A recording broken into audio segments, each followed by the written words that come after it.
All right, what's going on, everybody? Welcome back to EMPM. That stands for Engineering Major, Philosophy Minor. And in this video today, we're going to be continuing with doing some city building in City Skylines. So I hope you guys enjoyed the last installment of this where I gave a nice little city tour and gave you guys some history of the city. And as you can see, this city is not a huge fan of communism.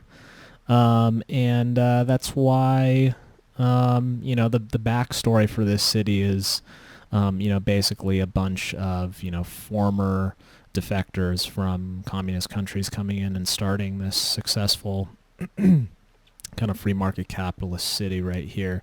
So what we're doing right now is looking at downtown, just in this view right here.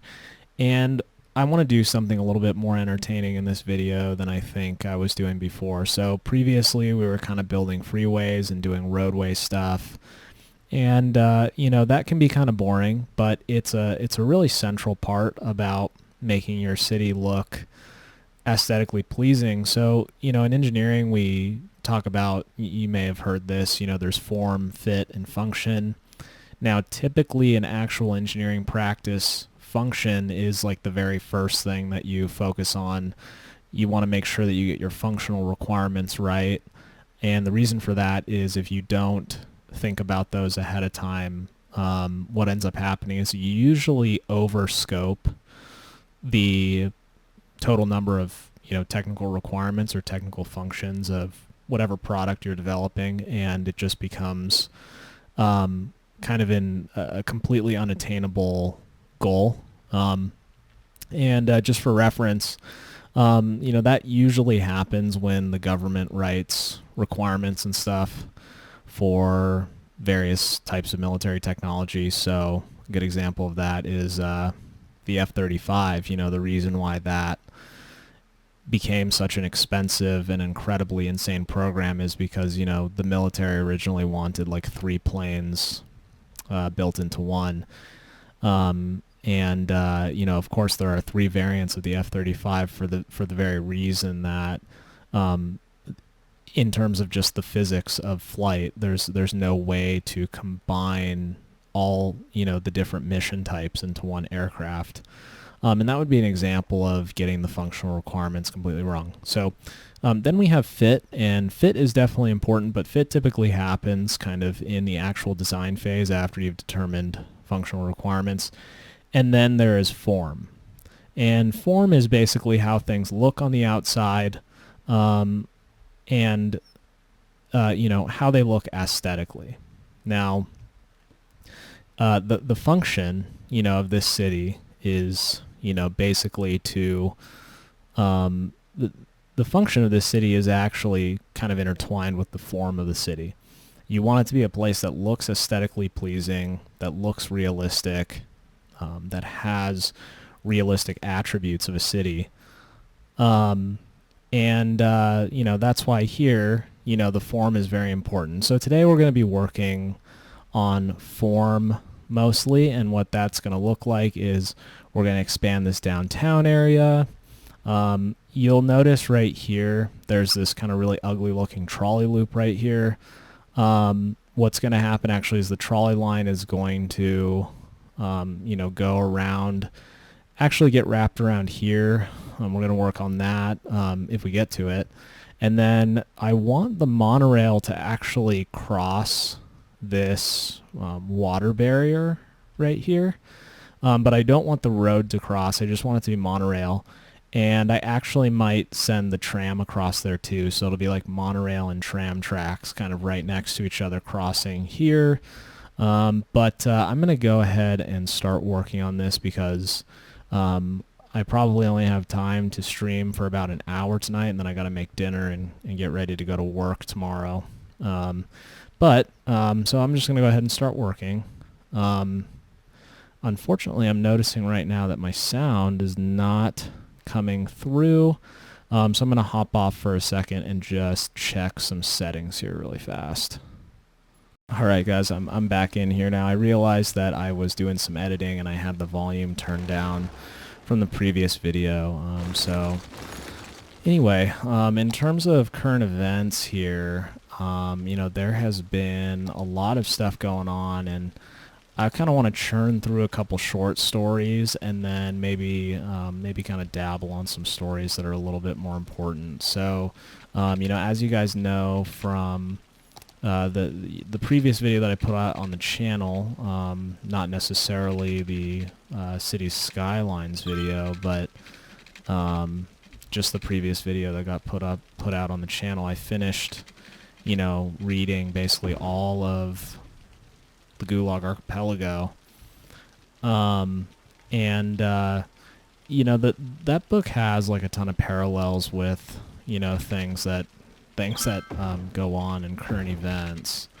But let's go ahead and start. I got a little list here. So the first thing we're going to talk about is this Nicki Manaj situation that's going on, and I don't want to spend too much time on it, but the reason why I think that this story is important, so for those of you guys who don't know, I'm sure that if you're watching this, you know what's going on pretty well, but Nicki Manaj basically had not even necessarily an opinion about the vaccine itself, but just an opinion about people kind of making their own personal health decisions and stuff like that. She had kind of an interesting story to go along with that, but that's not really what's worth commenting on. What I do think is worth commenting on, though, is the fact that, at this point, this is what I want to do is kind of highlight a stark difference between the left and the right in this situation. So Nicki Manaj, on the right, you may have found that over I think it was like the early summer or something like that, or maybe it was earlier in the year, I don't quite remember, but she came out with this song WAP, which stands for wet ass female parts.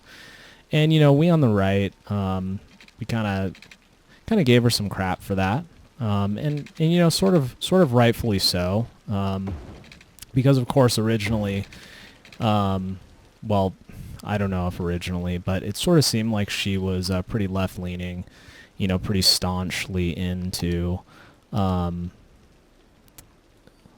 of some of these like feminist type narratives, and the idea behind the song featured lyrics that were basically saying like that were just very very sexual, and intentionally so.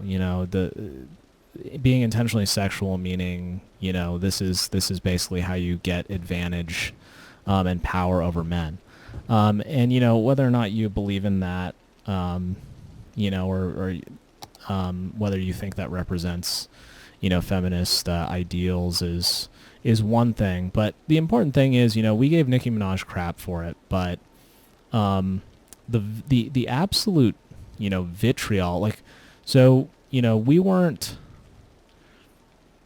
the amount of vitriol coming from the right towards Nicki Minaj was definitely not anywhere in comparison to the amount of vitriol that she got when she, started kind of critiquing the vaccine.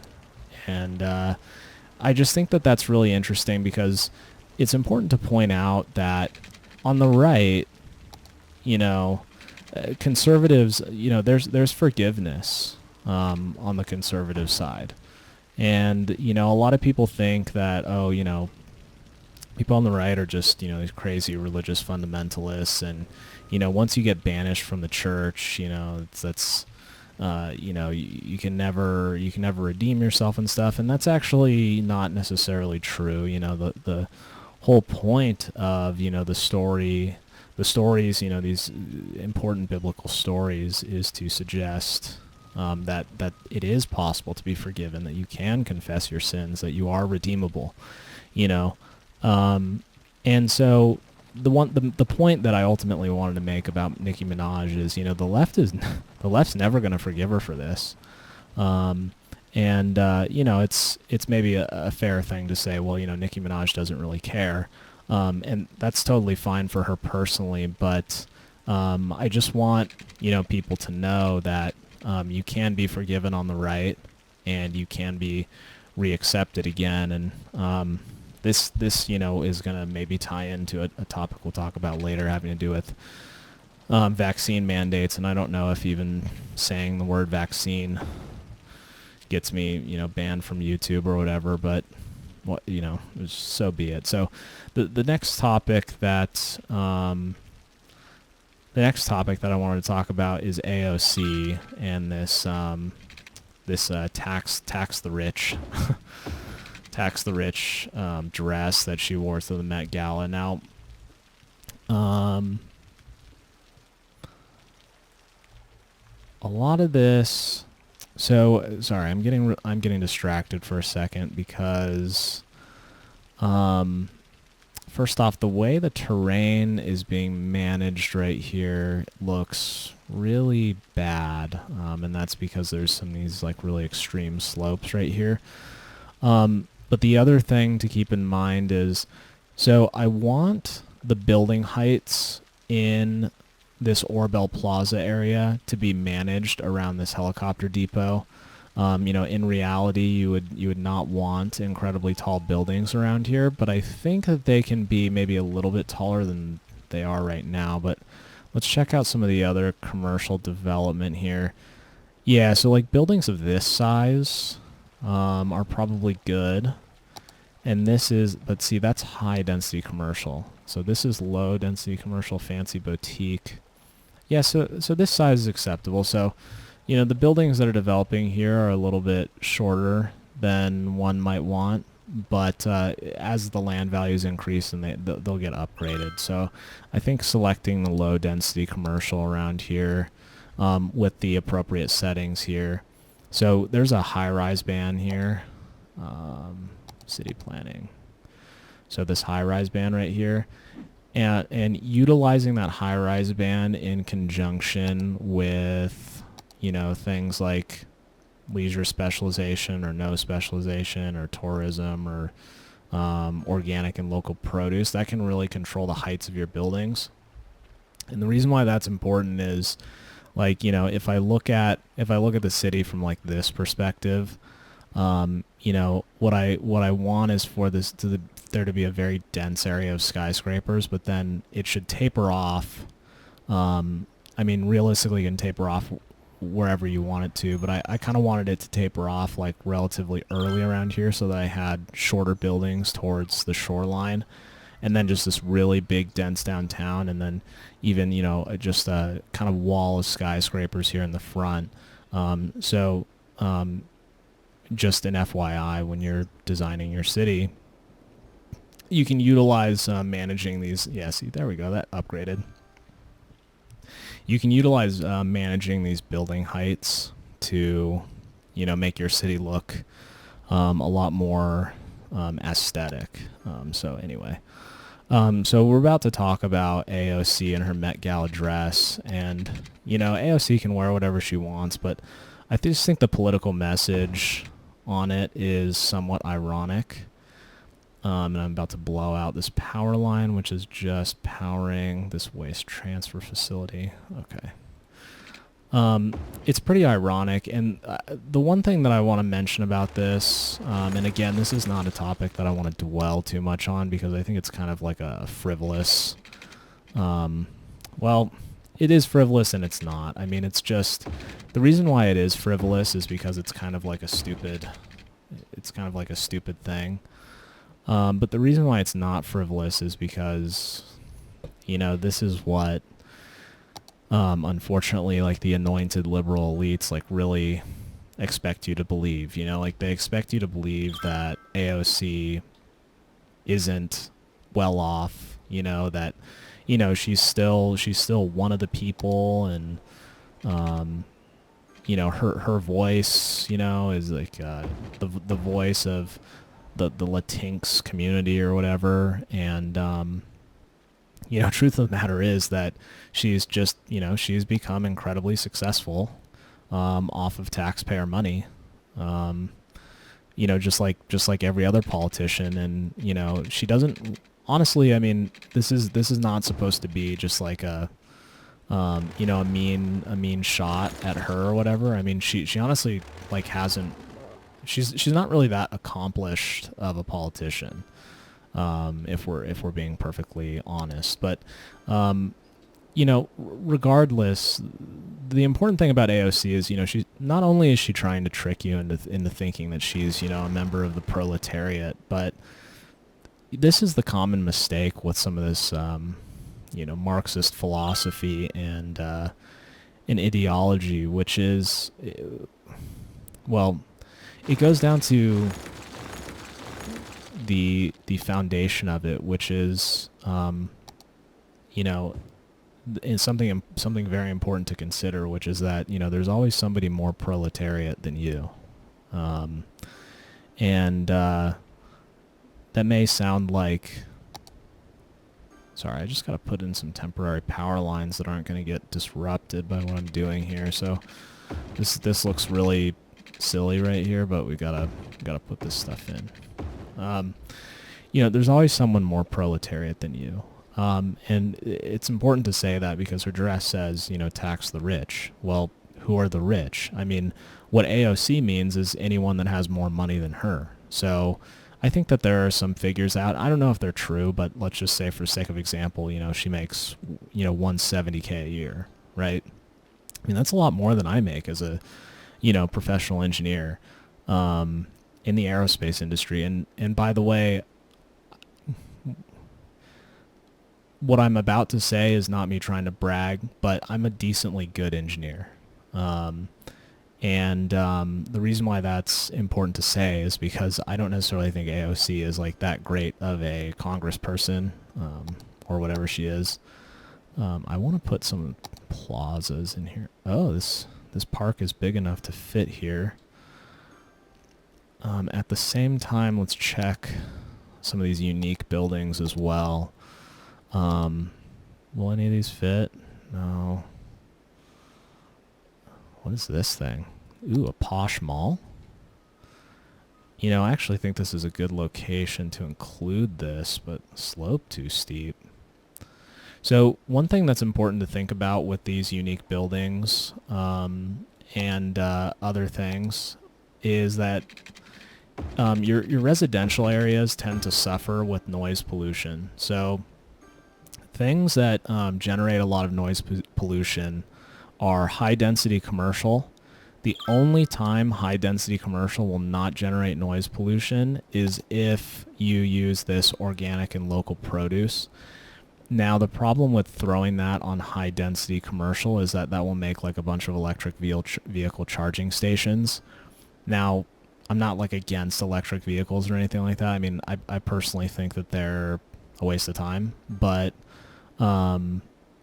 the charging stations just look like a parking lot, and so you'll miss out on some actual building assets in there. So what else creates noise pollution is like regular industrial. So this stuff. So like, why don't I just I could just turn on the noise pollution map and I could actually show you guys. It's the headphones here, noise pollution. This station right here. Let me get out of this. Go back in here. So these, metro stations create noise. These monorail stations create noise, but then also these unique buildings create a ton of noise. And so you always want to add a buffer in between your residential areas, so that like in some areas you might see this little icon right over here. I'll just go over there for a second. So like this track and field stadium creates a lot of noise, and this symbol says there's too much noise, and a sim is sick. And typically, it'll say that your citizens are sick when there's too much noise pollution. So a good way to buffer this is trees, but typically the best way is like if you look at the zoning here, so like there's this unique building right here, but I have a ton of office in between there and here. There's a high density commercial area right here, but again, that's buffered away from here. You can see there's some high density commercial right here along the coastline, but that's, you know, there's a good buffer of office and low density commercial away from the residential areas and stuff like that. And of course, parks can help with that too. You know, here in the core of downtown, there's more high density commercial zones right here.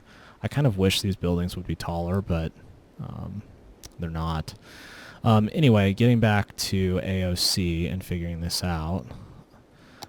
So the reason why I wanted to point that out, by the way, is because I want to put this mall in here, but I also wanted this block right here to be high density res. Let's see here. Where does this go to? Okay, I'm going to do something really kind of intricate here because I want. Well, I guess it's okay to have this like really high density residential just kind of butting right up against these short buildings because the helicopter depot is here. In fact, while I'm at it, I need to add some commercial in here. Yes, we want this to be really dense, you know, development just kind of right up against all the assets that are in here. And then I do want just a little bit more office right here because I want to buffer my high density residential away from the freeway. And in this square right here, I think I want to make a park. Okay, so I'm getting completely distracted. I don't have to tell you guys every single little thing I'm doing with this. Let's see here. There's a nice park right there.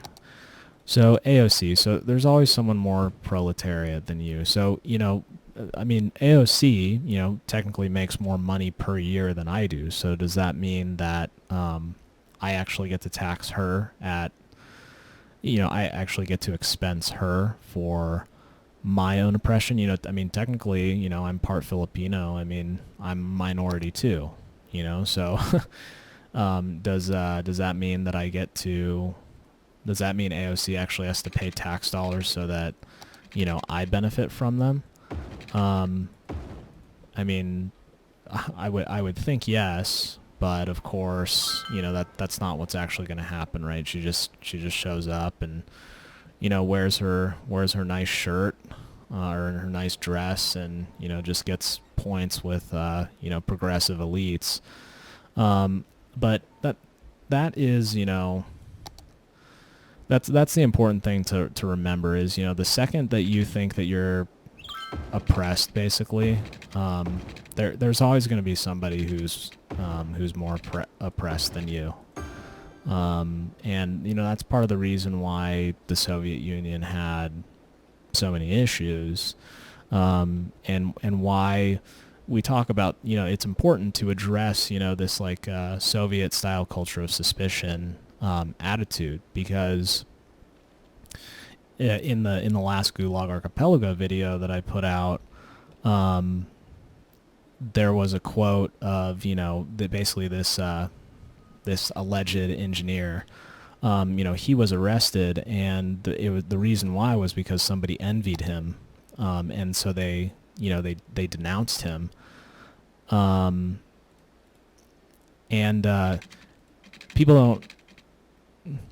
people think like, oh, you know, well, that just happened between the high up officials. No, it was everyone denouncing everyone constantly. You know, like your neighbor was upset that you know, had a nicer yard.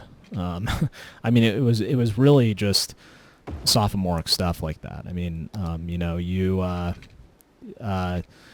maybe your wife was jealous of someone that you worked with, so they denounced you. You know, your own children, you know, maybe your own children noticed that you turned off the radio when Stalin was speaking, and so they denounced you. And then the state, you know, took over your children's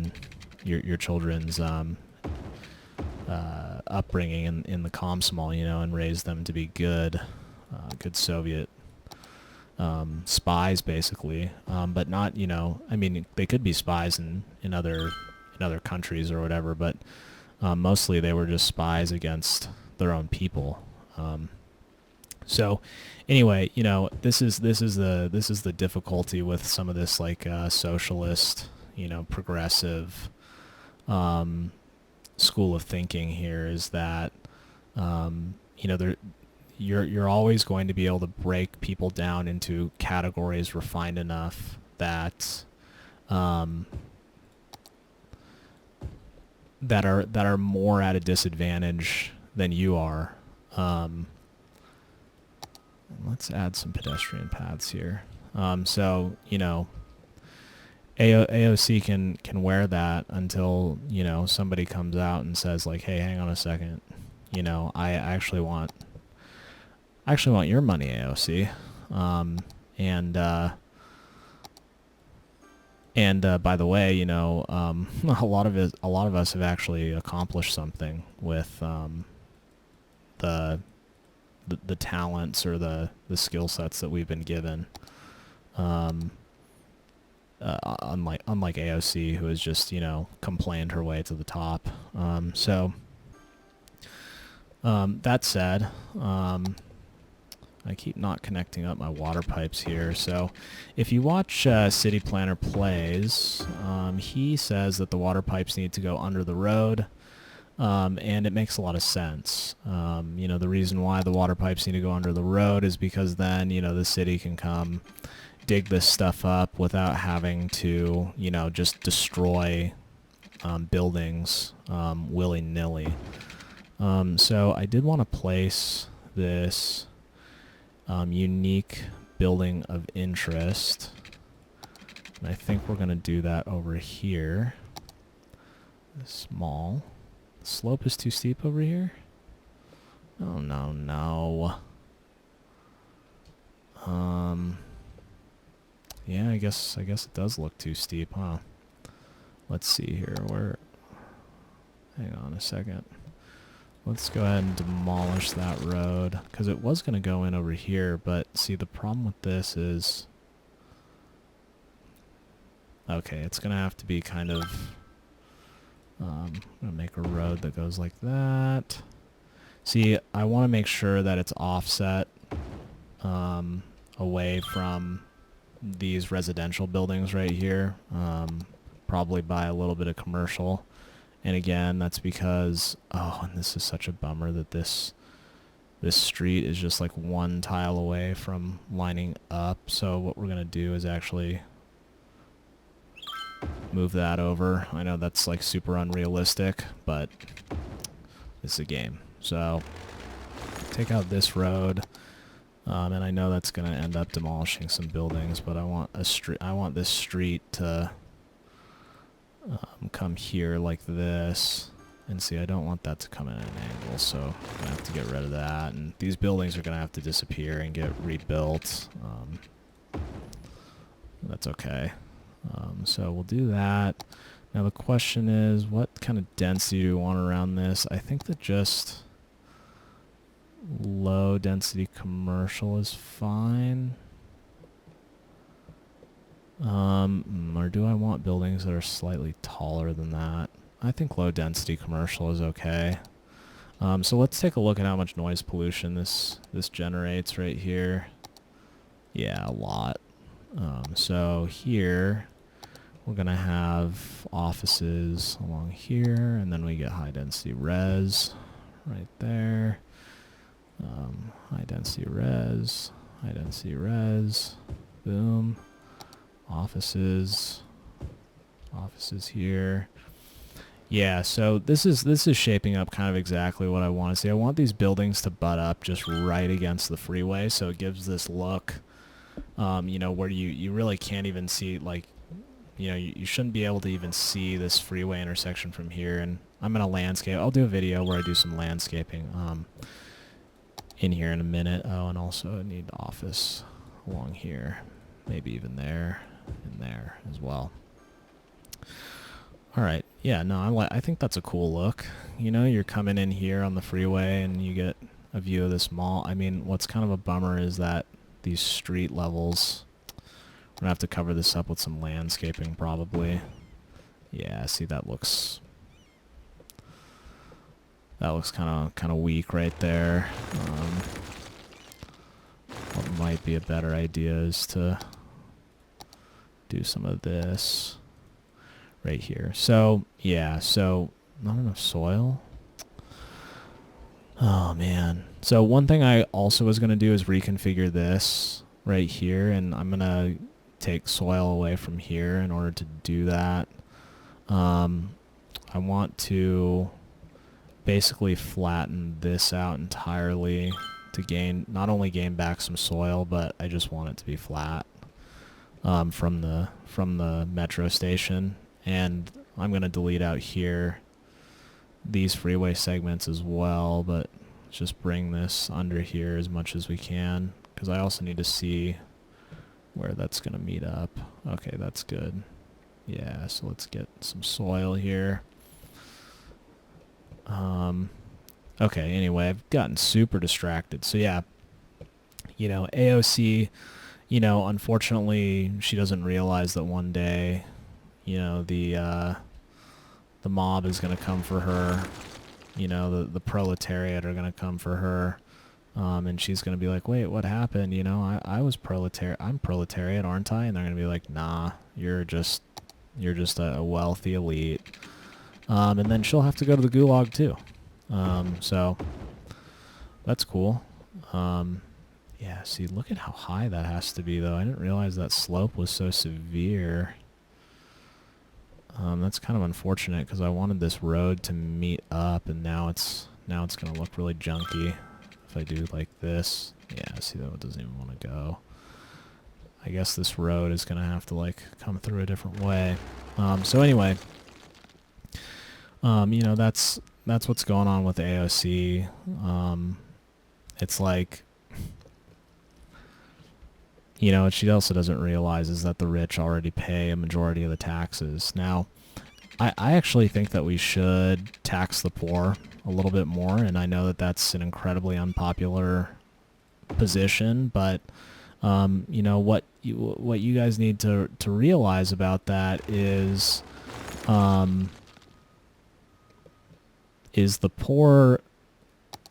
When I say tax the poor, I don't mean like homeless guys that are just trying to earn a buck on a street corner. What I mean is you want to encourage people to get better skill sets, switch up their career path, try and avoid reliance on minimum wage for the thing that kind of pays their is the mainstay of their bill paying ability. What happens here in Utah is, you have a lot of high school students filling up these kind of what I'll call minimum wage type jobs. I mean, if you ask me what my opinion is on minimum wage generally, I think that it should just go away completely. And I will make a video kind of explaining that in maybe a little bit more detail of why I think that's the case. Let's just get some offices. Actually, I don't want to zone this, but I'll zone this. Okay, and it looks like this street is going to have to meet up somewhere over here. That said, you've got a lot of high school students. You have a lot of lower skill, kind of first time job, first job individuals working a lot of these minimum wage jobs, and that's how it should be. Because you want to encourage people again to, pursue, live their life and have their career be in pursuit of more and more advanced skill sets and things like that. And you don't necessarily want people to become career, using like kind of low wage jobs to like raise families and stuff like that. I'm not saying it can't be done, and I'm not like shaming anybody if they're like in that situation. You got to do what you got to do. But I feel like you can avoid that situation if you kind of encourage people that they need to do their best to become as self-reliant as they possibly can in advancing their own skill sets and things like that. I'm not really doing a good job at explaining this because I'm playing the game at the same time. But anyway, for AOC again, there's always someone more proletariat than you.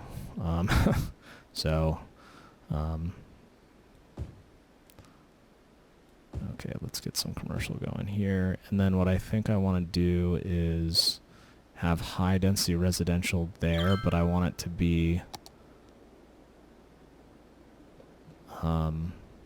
not as tall. So I think I want the high rise ban to persist into this area right here.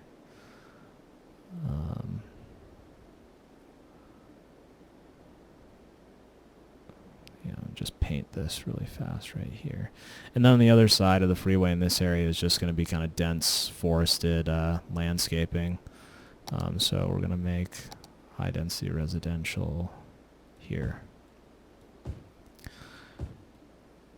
Ooh, this is really close to the freeway. Kind of pushing it there, but we can mitigate that with trees.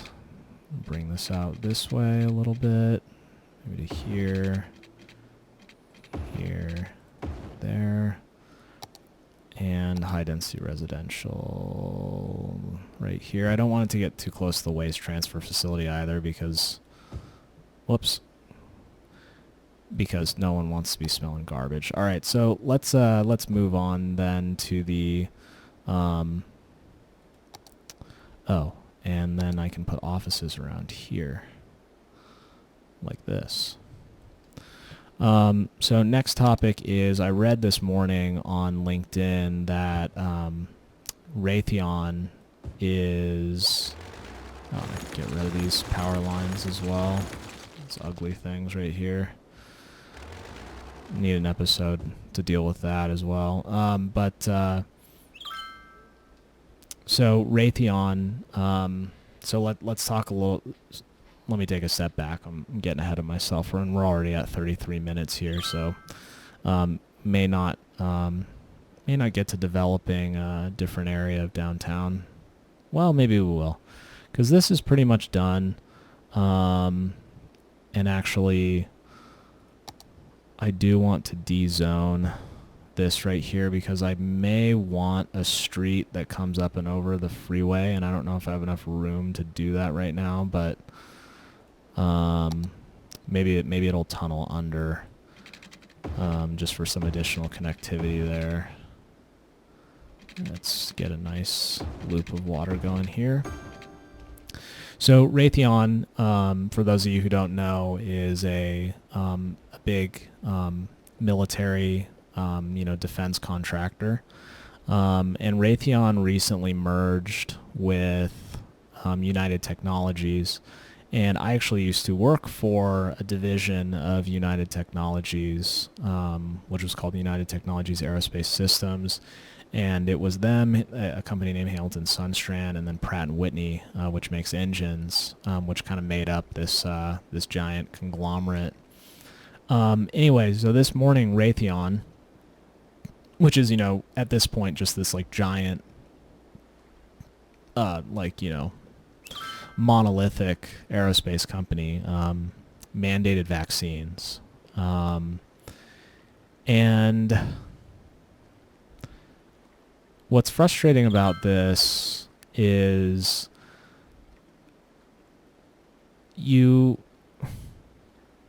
we have been dealing with the pandemic for so long without vaccines. I mean, we dealt with it for like a year without vaccines. And you know, the thing is, I guess it strikes a chord with me because, you know, when reading the Gulag Archipelago, right, you know, the engineers were like the third or something like people to get, you know, sent to the Gulag. Now I realize that we're not in a position right now where we're just going to be shipping people off to, you know, prison camps. I understand that. I mean, it's a little bit nerve-wracking, like what's happening in a place like Australia. But I get that the U.S. is pretty far away from something happening like that. But it's frustrating to me because, you know, I spent all this time, you know, throughout the pandemic.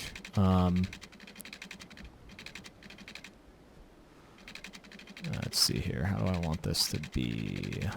I want it to be like straight. Just like about till it gets here. Oh, that is not the angle that I wanted for sure. Spent the entire pandemic, like basically, like I never worked from home. You know, I worked the entire time. I did not want to work from home. You know, earlier, if you've seen like an earlier video on this channel, I made, you know, I've basically been a germaphobe my entire life, you know, and I've always been very diligent about washing my hands and like, you know, careful about, you know, just paying attention to like who, you know, if people around me are sick, you know, not only just with like friends, but at the gym. And, you know, all my friends, it's like if we get sick, we always would like tell each other like, okay, you know, hey man, like what's going on? You know, we're going to hang out. I'm a little bit sick. So, you know, we may not want to shake hand, you know, we may not want to do our secret handshake or whatever. And, you know, stuff like that. And, it's like we've known how to deal with this, for so long, without, you know, like with other illnesses, like without having to do all these like crazy draconian, like authoritarian measures. And it's just frustrating to me because it's like, I feel like the vaccine mandates are coming at my company too. And, you know, God knows that I want to resist them as much as possible. But the problem is, you know, they're making it so that like there's nowhere else to go. You know, it's like I just think that it's wrong. I mean, I just think that it's, you know, it's like if you're scared, you know, you can go get the vaccine and you can mask everywhere you want to be masked and whatever, but it's like, I'm not scared. And by the way, you know, if you're vaccinated and you're masking, that's supposed to like provide this ultimate level of protection. So it just like really shouldn't matter what I do. You know, it like, it should really, it's like just mind your own business. You know, it's like, it's none of your business if I'm vaccinated or not. And so, you know, I've been trying to take, let's see here. So I actually want this to come out here. So we're going to start a road out here, and then the termination of at the end of the road is where the monorail track is going to start and kind of go straight at this island from there. So that's looking pretty good. And we're going to do this. And I think we'll have it be kind of low to the island here. Like this, and then it will start coming up. But I want it to go up like gradually, like I don't want it to be all bumpy and stuff. And actually, oh, and I also want boats to be able to pass under it, so actually we're going to start this this a little bit sooner.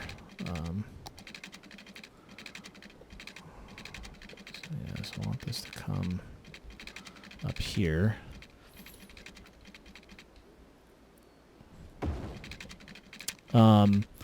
Yeah, so it was kind of depressing to me to see that, Raytheon is just doing this. And the article said like, oh, Biden went and met with the CEO. It's just like, dude, like what it makes me wonder is like, what did Raytheon get out of this? Because it's really not in. This isn't looking the way I want it to. It's really not in a company's interest to mandate things like this because they're gonna lose employees over this. Either because the employees decide to leave, or because they're gonna have to fire them. And that's when it comes to engineering. Typically, these programs, like, they require a lot of like kind of tribal knowledge and like expertise like with that particular program.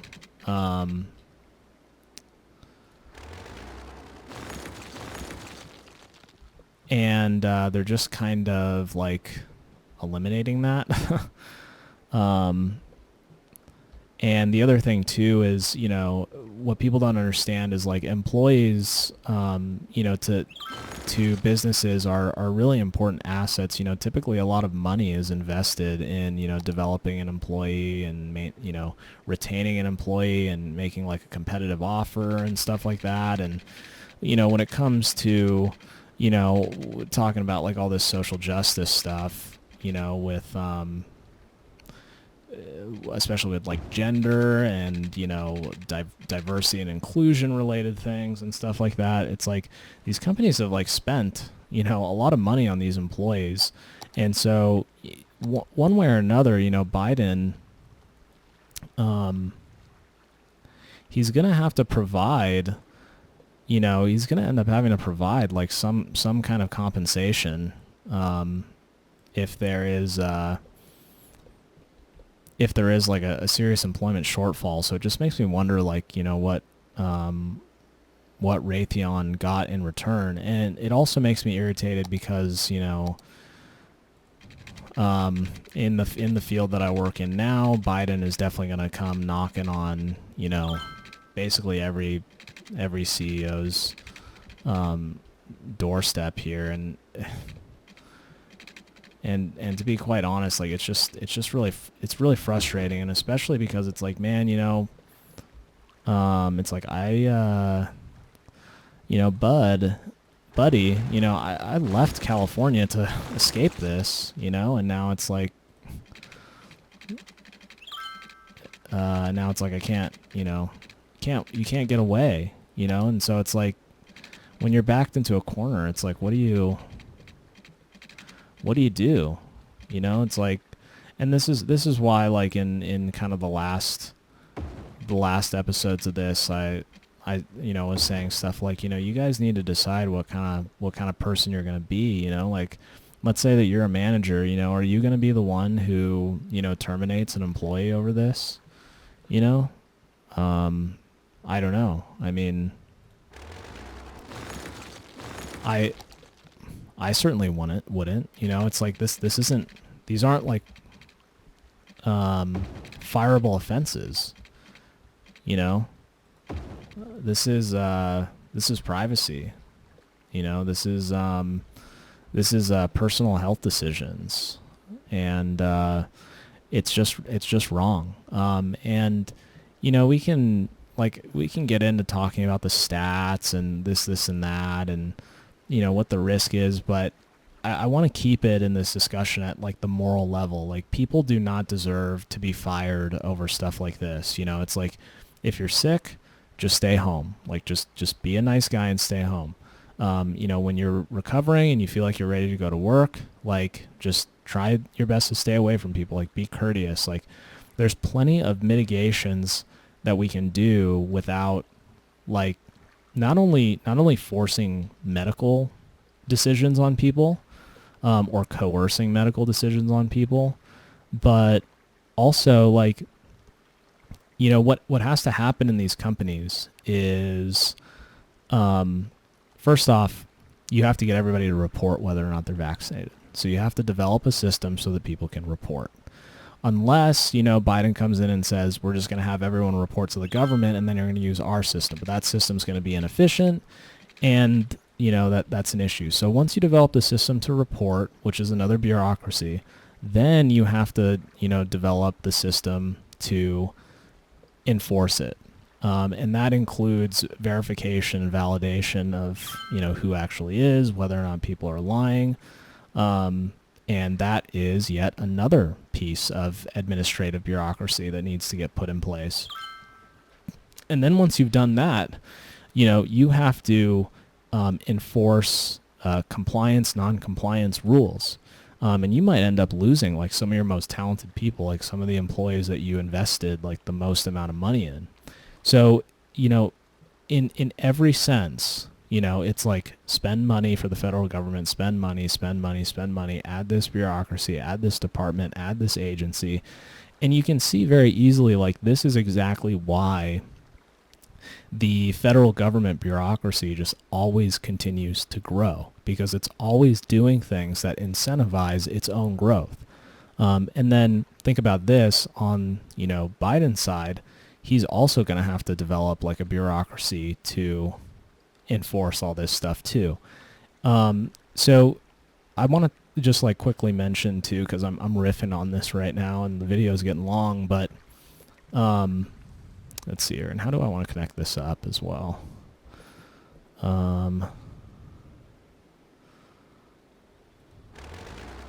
Just get rid of that for a second and just give a clean slate. So there's this guy who invented what's known as like lean manufacturing or like lean practices, and there's this is the model that's adopted by like the Toyota production line when they make cars, and it had been implemented in a factory setting, like a very repetitive job setting with extraordinarily great success.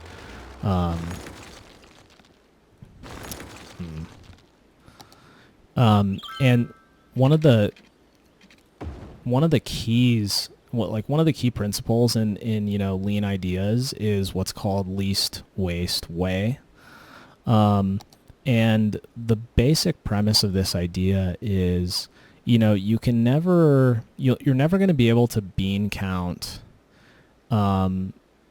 enough to produce the like most cost efficient solution, because there's always going to be like these random like cost issues that arise in that, and a lot of those have to do with like the bureaucracy that you have to make in order to not only enforce some of this stuff, but just monitor all of this stuff and put it together. What typically happens at companies is, you start getting more managers that are concerned about understanding what cost and what time is associated with, what task or what end product, then there are people actually doing the work. And of course, that becomes really wasteful because then no actual like work is getting done. But the reason I bring that up in this context is because the solution to that from the lean manufacturing perspective is what you basically do is you start actually taking away rules rather than making them, and you start allowing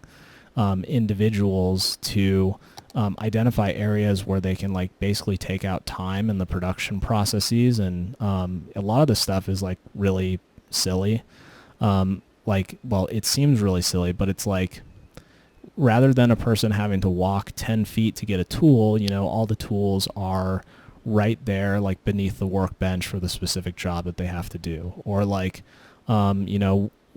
instead of like having the one guy who knows how to like make this one, do this one subtle task, like it can be something crazy, like screw in this particular set of screws. Like, rather than having only one person that knows how to do that, you actually just have like a visual instruction that's at the workstation that's like pulled up right in front of the person so that they can see how to do it.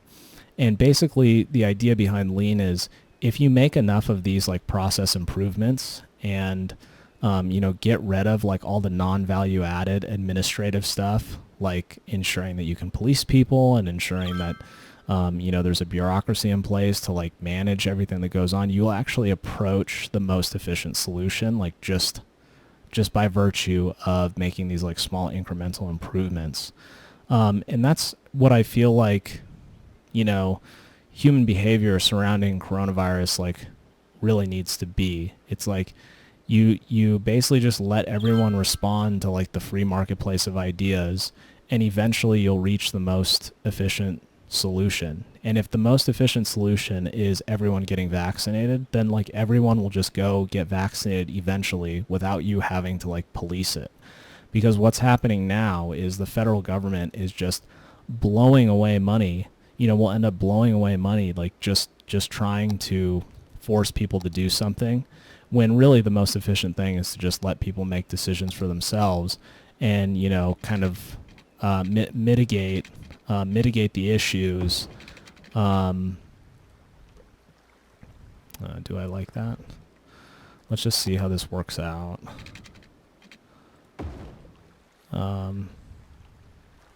Because what I want to do is have this street continue like this way. Oh yeah, that looks good. I think the only thing I want to change really is I want this to become the same level as this one over here without having a little like bump in there. So let's see here. This and this right here. Boom, boom. I think just one right there. Oh no.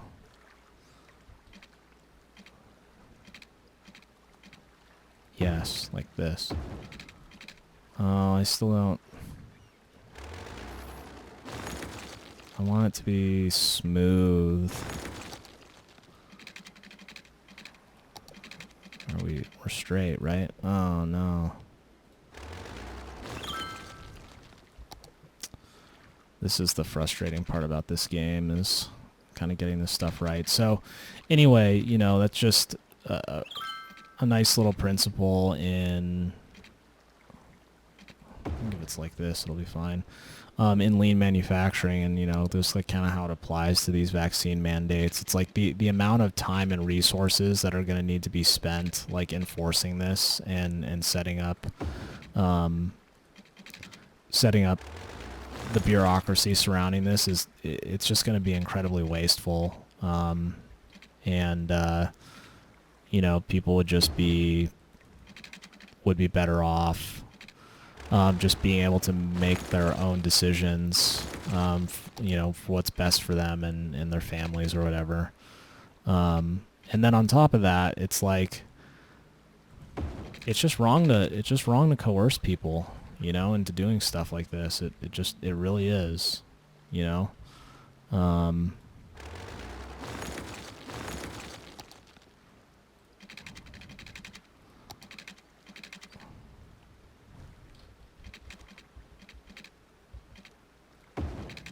Oh, that's the ticket right, this right here. Nope, that's one too high. Bring this out here again and lower it down. Nope. One more even. So yeah, that is, I just want to get this track connected up here. Yep, that is looking good.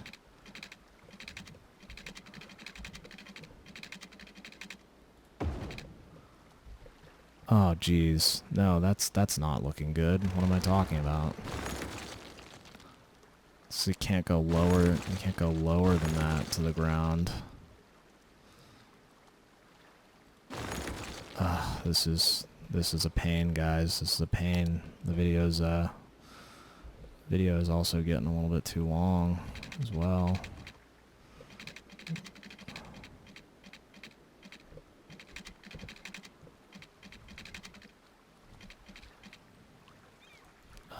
Oh, I know what we can do.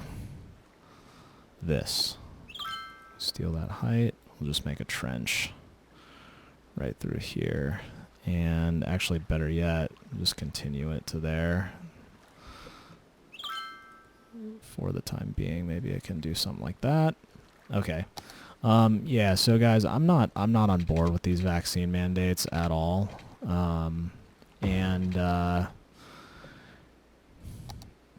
Let's see, what's the best way to say this?